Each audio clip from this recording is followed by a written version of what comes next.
I'm Joel Hargis with the Florida Aviation Network, and today we are out at Spruce Creek Flying Community, which is the largest flying community in the country, like 700 aircraft on this field. And today I'm delighted to continue our Veteran Flyer series, and we're going to talk today to Jim Weldon. Good morning, Jim. Good morning, Joel. I'm so glad you took some time out to join us here. Well, thank you. It's a pleasure to be here. Well, we're delighted to talk to you. I love to talk to veteran flyers. I know you got a good story, and we've talked a little bit, but I'm anxious to kind of drag it out of you, and get you to reminisce. Go in the Wayback Machine and kind of tell us, how you got started in this crazy thing we call aviation. And so let's do that. Let's go back. I guess the first question I love to ask is, what got you interested in aviation? Well, my father worked in the Manhattan Project, Joel, and back in 1942, he was sent out to Washington State to work on the Hanford Project, was part of the Manhattan Project. Right. And, of course, the family went with him. And at the time, I was 5 years old. And in that area, they had a number of military fields, including the Navy field, the U.S. Army Air Force Air Corps, right? Field. At that time, yeah. And my father would take me out and to look at the airplanes, and sometimes they would give us rides as young kids. Oh, wow. And I really became interested, so much so that I decided that was what I wanted to follow. That's what I wanted to be, was a pilot. All right. Yeah, so and obviously, gosh, rides at that young age, what a treat that was. I mean, not very many people get the chance to do that in 45 or whatever year, you ended up doing that. How old were you when you started taking pilot lessons? I joined the Civil Air Patrol when I was 14, and Nice. if we would help the fellows work on their airplanes, they would let us fly. So I soloed at 16. I got my private license at 17. Stop right there. I want to stop you right there because Sure. so many of these great aviators that I've had the pleasure to talk to, solo at 16, license at 17. I mean, when you do that, that's as early as you can do it. And so you have flown your entire life. Let's see, it was 1953 when I soloed. Yeah. No kidding. In a what? In a J3 Cub. In a J3 Cub. There you go. like so many people at that time. And did you have to do a check ride at 17 at that point? Oh, yeah. Oh, yeah. And what'd you do that in? Cub? That was also in a Cub. All right. So Got your license. got the license. So I know at some point you decided to join the Air Force. Yeah, joined the Air Force. But one more thing. What was interesting, my instructor was a World War I pilot. Oh, my. Wow. And I thought he was really, really old. But when you think back, he was born in 1898, so he was really only in his early 50s, you might say. Wow, a World War I pilot. I've never met one of those. I thought he was really old. Now I'm not so sure. Yeah, well, all right, and we'll get to that. Wow, that's learn from a World War I pilot. That's awesome. And so you joined the Air Force. Joined the Air Force in 1957 as an aviation cadet. Okay. Went through primary training in the T-34. Where'd you do that At Moultrie, Georgia. Moultrie, Georgia. And let's see, also we flew the T-28 in Moultrie, Georgia. All right. And then afterwards going to basic training in Big Springs, Texas. We were flying the T-33. Okay. T-33. And that's a jet. And that's a single-engine jet. Right. Was that a big change? No, not so much. In fact, the jet was just as easy to fly as a T-28. You didn't have to worry about prop control and that sort of thing. Yeah. So it was a pleasure. And after graduating in July of '58, I was assigned to F-86s. Oh, okay. And that Right was- into a fighter plane. Right Was that into your fighter like plane. dream goal That to fly was- fighters? Was that that was- most people are ready to fly fast? And, yeah, I mean, fly fast. Yeah, that's like the dream job, isn't it? and the F-86 was a great airplane. Right. And then after that, they supposed to go to F-100s, but shortly after being there, I was told that I was going to be a B-47 pilot. Oh, wow. That's a big change. At the time, I mean, big is yeah. in many ways, right? I mean, At the time, our government was trying to build up a strategic air command, beef it up. So they needed Cold War stuff. Cold War stuff. So I ended up flying that 6-engine bomber for roughly 3 years. I put 1,000 hours in it, and I was very fortunate in checking out as aircraft commander in 1961, and that made things very nice. And at the end of '62, after the Cuban crisis, I was on my way to B-58s, but I called up the Alabama Guard, and they said, "We have a slot for you, Jim." So I left the service and went down to Montgomery, Alabama, and checked out in RF-84Fs, which I flew for the next couple of years. Back in the fighter. Back in the fighters. So let me ask you, I got to ask you, I'm sure enough time, when you flew the B-47, were you loaded with nukes and for immediate response? Yes, we were. Flying around in a B-47 full of nuclear bombs to make sure that they couldn't wipe us out. Yes. That's yes. a big responsibility. And you were on probably ready alert, had to be up in the air in minutes? Yes, we would spend a month, about every 4 months, you'd spend a month underground on alert. No kidding. Yeah. Underground. Yeah. And then they would alert you and you're off the field from go to in the air. How many minutes would it take you? 15 minutes. 15 minutes to get a B-47 off the ground. Man, that's crazy. And you were a captain in that. And Yes. oh my gosh, that is fantastic. I mean, that's fantastic, Jim. Well, we were young then, but you matured fast. It's so many of our veteran aviators had to do that, right? I mean, I like to say I got a good friend that's a World War II pilot, and boy, they really went fast. Really went fast, yeah. But so you say you got back in the fighter, the F-86? Well, F-84s. F-84, okay. That was a photo reconnaissance type airplane. Oh, okay. Had 7 cameras up in the nose, so. No kidding. And we did a lot of work all over the United States.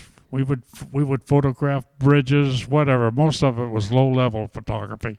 Really? In the States? In the States. Not overseas? And well, a couple of little places overseas. Did you ever fly any of that Cuba reconnaissance? Yes, we did.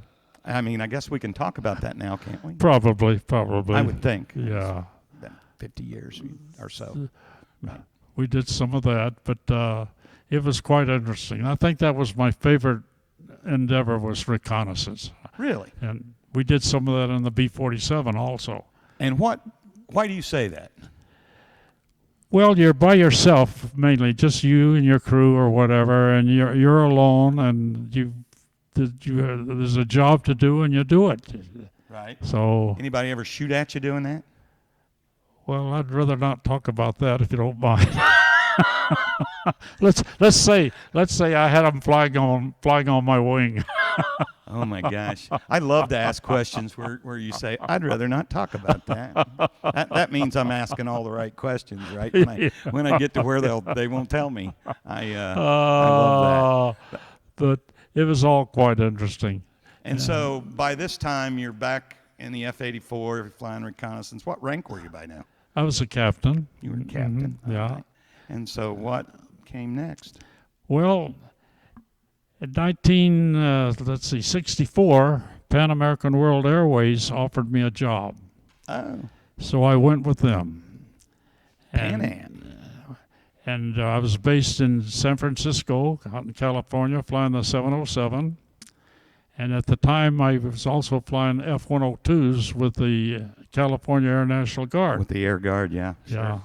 So that's the best of both worlds. That was the best of both worlds. And at Pan Am, we did a lot of work with the military. We Really? would we would call it R&R, rest and recuperation. We would go to Vietnam and pick up the troops, take them to Hawaii, places where they could rest. So we did a lot of that work. Duty was with Pan Am. I didn't really think about that. That's interesting. So where'd you fly in? Did you fly into Da Nang? Where'd you fly in Vietnam? Saigon? Da Nang, yeah, Saigon. Yep. Mm-hmm. Okay. That's true. Wow. In fact, I every now and then I'd run into some of my old buddies that were over there. Right.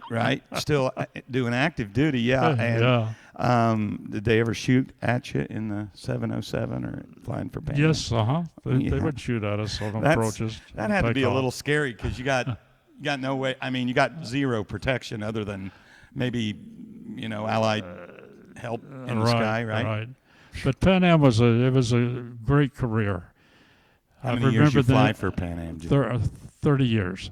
30 years with Yeah, Pan Am. and I flew. Did you make it to the end of their existence? Yes, I did. No kidding. And then Delta hired me, and I finished up with Delta Airlines. And what were you flying? Did you ever get to 47s or? I was a captain on 74s for about 15 years.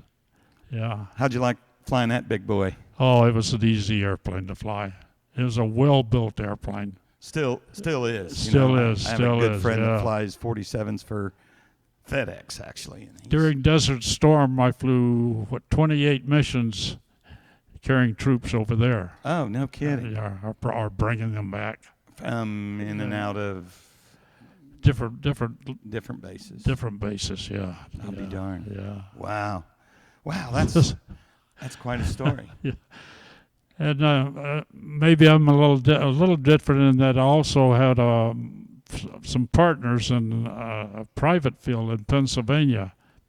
We started that in '71, a grass strip called Pegasus, and we taught a lot of fellows to fly.